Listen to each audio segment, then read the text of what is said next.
నమస్కారం. జీవితం ఎప్పుడూ ఒకేలా ఉండదు కదా.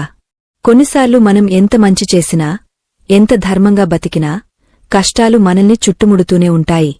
అసలు నాకే ఎందుకు ఇలా జరుగుతోంది అని మీరు ఎప్పుడైనా కన్నీళ్లు పెట్టుకున్నారా?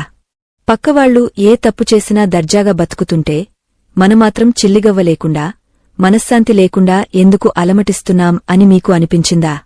అయితే ఈరోజు మీరు వినబోయే ఈ విషయం కేవలం ఒక వీడియో స్క్రిప్ట్ మాత్రమే కాదు. ఇది సాక్షాత్తు ఆ శ్రీకృష్ణ పరమాత్ముడు అర్జునుడికి, తద్వారా మనందరికీ అందించిన ఒక అద్భుతమైన జీవన మార్గదర్శి. ఈరోజు మనం కర్మ సిద్ధాంతం వెనుక ఉన్న 5 అతిపెద్ద రహస్యాలను తెలుసుకోబోతున్నాం. ఇవి తెలిస్తే నిజంగా మీ తలరాతను మీరే మార్చుకునే శక్తి మీకు వస్తుంది.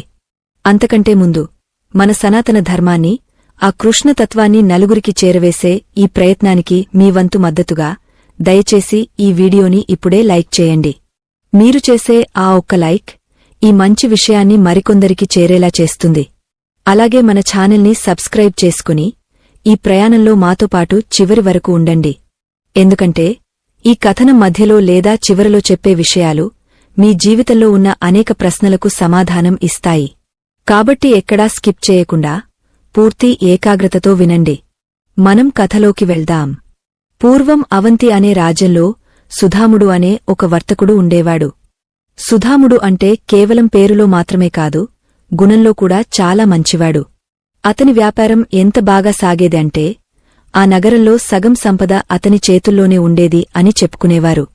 కాని సుధాముడికి ఆ సంపద పట్ల ఏనాడూ అహంకారముండేది కాదు.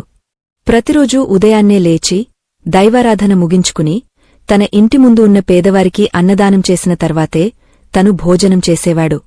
తన జీవితంలో ఏ రోజూ అబద్ధం ఆడలేదు, ఎవరిని మోసం చేయలేదు, తెలిసి ఏ చిన్న చీమకు కూడా హాని తలపెట్టలేదు. అంతటి పుణ్యాత్ముడు అతను. అతనికి భార్య, 2 పిల్లలు. అంతా సవ్యంగా సాగుతోంది అనుకుంటున్న సమయంలో విధి తన వక్రబుద్ధిని చూపించింది. ఒకరోజు రాత్రి అనుకోకుండా జరిగిన ఒక అగ్ని ప్రమాదంలో అతని గోదాములన్నీ కాలి బూడిదయ్యాయి.